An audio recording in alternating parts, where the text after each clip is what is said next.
പ്രിയപ്പെട്ട സഹോദരി സഹോദരന്മാരെ,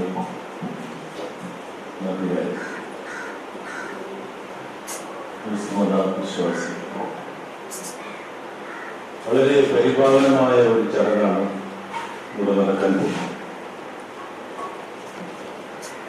ബൈബിളിൽ അവസാനത്തെ അത്താഴത്തിന് മുമ്പ് ക്രിസ്തു തന്റെ മടങ്ങിപ്പോക്ക് തിരിച്ചുപോക്ക് വളരെ ആസന്നമാണ് എന്ന് തിരിച്ചറിഞ്ഞതിന് ശേഷം തന്റെ ശിഷ്യന്മാരെ പാദങ്ങൾ കഴുകി ശുദ്ധമാക്കുന്ന ഒരു ചടങ്ങ് നടക്കുന്നതായി പറയുന്നു. അന്ന് പത്രോസിനെ അങ്ങനെയാണ് ചെയ്യാൻ പോകുന്നത്. അത് ഞങ്ങളുടെ പാദം കഴുകുകയോ അത് ഞങ്ങളുടെ ഗുരുവല്ലേ? അദ്ദേഹം പറഞ്ഞു, ഞാൻ എന്താണ് ചെയ്യാൻ പോകുന്നതെന്ന് ഇപ്പോൾ നിങ്ങൾക്ക് മനസ്സിലാവും. മേലങ്കി അടിച്ചു വയ്ക്കുകയും തന്റെ കർച്ചിപ്പെടുത്ത് അലക്കി കെട്ടുകയും ചെയ്തിട്ട് ആ ശിഷ്യന്മാരുടെ എല്ലാം പാദങ്ങൾ കഴുകുകയും. ഒരാൾ പറഞ്ഞു, അങ്ങനെയെങ്കിൽ മൊത്തമായി കഴുകണം, വേറെ അതിൻ്റെ ആവശ്യമില്ല. നിങ്ങൾ സ്നാനം ചെയ്തവരാണ്, കുളിച്ചവരാണ്, കുളിച്ചവരുടെ പാദങ്ങൾ മാത്രമേ കഴുകിയിട്ടുള്ളൂ. ഇനി മൊത്തമായി കഴുകിയാലും പരിശുദ്ധിയില്ലാത്തവരും ഇവിടെ ഉണ്ട് എന്നെനിക്കറിയാം. യുദാസ് ഉപദേശിച്ച അദ്ദേഹം പറഞ്ഞു. അതിനുശേഷം തിരിച്ചു വന്ന് ആ മേലങ്കി അടിഞ്ഞതിനു ശേഷം അദ്ദേഹം പറഞ്ഞു, ഒരിക്കലും കൃത്യൻ യജമാനനേക്കാൾ വലിയ ആളാവുന്നില്ല. ഒരിക്കലും കൃത്യൻ യജമാനനേക്കാൾ വലിയ ആളാവുന്നില്ല. എന്നെ അയക്കപ്പെട്ട ഒരാളുണ്ട്. അയച്ചവൻ അയക്കപ്പെട്ടവനേക്കാൾ വലിയ ആളാവുന്നില്ല. ഞാൻ നിങ്ങളുടെ ഗുരുനാഥനാണ്, നിങ്ങൾ എന്റെ കർത്താവൊന്നുമില്ല. ഞാൻ നിങ്ങളുടെ പാദം കഴുകുന്നുവെങ്കിൽ നിങ്ങളും യഥേഷ്ടം നിങ്ങളുടെ സഹജീവികളുടെ പാദം കഴുകുക. അത് സ്നേഹത്തിന്റെ, പരസ്പര വിശ്വാസത്തിന്റെ ഒരു പുതിയ തലത്തിലേക്ക്, പുതിയ മാനത്തിലേക്ക് അത് നിങ്ങളെ ഉയർത്തും.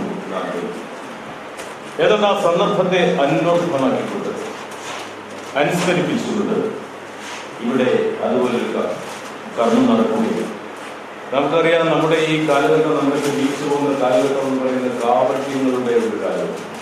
അതിന്റെ സമസ്ത പ്രഭാവങ്ങളോടുകൂടി നിലനിൽക്കുമ്പോൾ ആത്മാർത്ഥമായി ജീവിക്കുന്നവർക്കൂടെ യാതൊരു വിലയുമില്ലാത്തൊരു കാലം. പ്രായമായവരെ എല്ലാം വൃദ്ധസദനങ്ങളിൽ പുതിയ ബെർത്തുകളും ബെഡുകളും വാങ്ങിച്ച് അറേഞ്ച് ചെയ്ത് അവിടെ അക്കോമഡേറ്റ് ചെയ്യുന്ന, അവരെ അവിടെ വസിപ്പിക്കുന്ന ഒരു കാലഘട്ടത്തിൽ മുതിർന്ന തലമുറയെ ബഹുമാനിക്കുവാൻ, പുതിയ തലമുറയ്ക്ക് ഒരു മാതൃക കാണിക്കുന്ന ഈ ചടങ്ങ് അങ്ങേയറ്റം ശ്ലാഘനീയമാണ് എന്ന് പറയാൻ ഈ സന്തോഷം.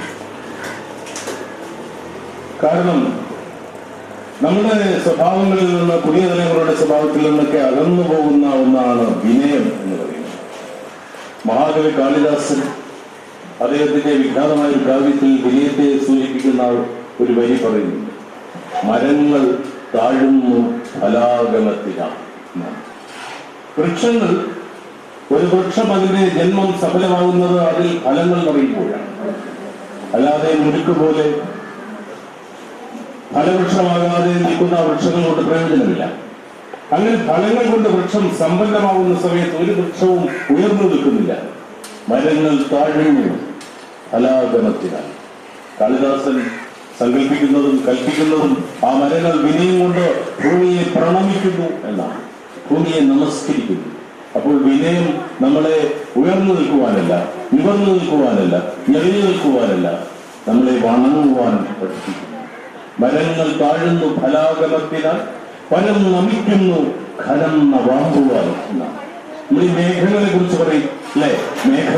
മേഘങ്ങളിങ്ങനെ പോകുമ്പോൾ നമുക്ക് വലിയ മേഘങ്ങൾ വരുമ്പോൾ നമുക്കൊരു പ്രതീക്ഷയാണ്.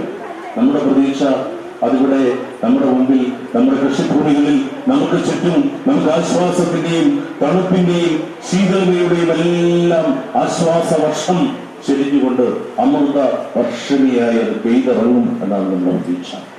പക്ഷെ ആ മേഘങ്ങൾ പെയ്തില്ലെങ്കിലും, മേഘങ്ങൾ നമ്മളെ ഇങ്ങനെ വ്യാമോഹിപ്പിച്ചുകൊണ്ട് പെയ്യാതെ കടന്നു പോവുകയാണെങ്കിൽ ആ മേഘങ്ങളെ നമ്മൾ ഒരു ശാപ വചസ് പോലെ പറയുന്ന ഒരു വിശേഷണ പദമുണ്ട്. എന്താണ്?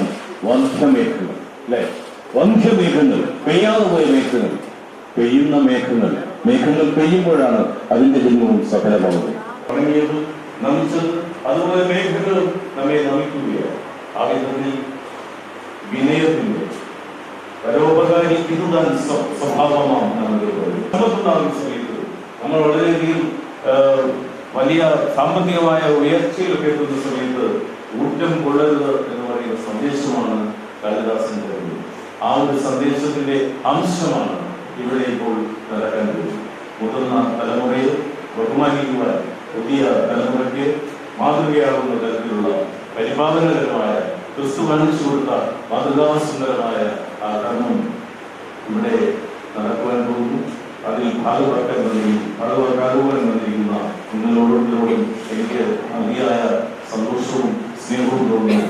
സ്നേഹത്തിന്റെ, ക്രിസ്തു ഉയർത്തിയ സ്നേഹത്തിന്റെ, സാഹോദര്യത്തിന്റെ, പരസ്പര ധാരണയുടെ, ത്യാഗത്തിന്റെ, കനിവിന്റെ, സഹാനുഭൂതിയുടെ, അനുകമ്പയുടെ എല്ലാം എല്ലാം എല്ലാം ആ മൂല്യങ്ങൾ പുതിയ തലമുറയ്ക്ക്, നമ്മുടെ സൃഷ്ടങ്ങൾക്കും അവരുടെ ജീവിതത്തിൽ പാഠമാകാൻ ഉതകുമാറ് ഇത്തരം മാതൃകാപരമായ കർമ്മങ്ങൾ അനുഷ്ഠിക്കുവാൻ മുൻകൈയെടുത്തവരെ അനുമോദിക്കുകയും ചെയ്തുകൊണ്ട് നിങ്ങൾ ഓരോരുത്തരെയും ഈ ചടങ്ങിൽ വന്നിട്ട് ഓരോരുത്തരെയും വീണ്ടും വീണ്ടും എല്ലാവിധമായ ആശംസകളും ഈശ്വര കടാക്ഷങ്ങളും ക്രിസ്തുദേവന്റെ അനുഗ്രഹങ്ങളും ഉണ്ടാവുകയും പ്രാർത്ഥിച്ചുകൊണ്ട് ഞാൻ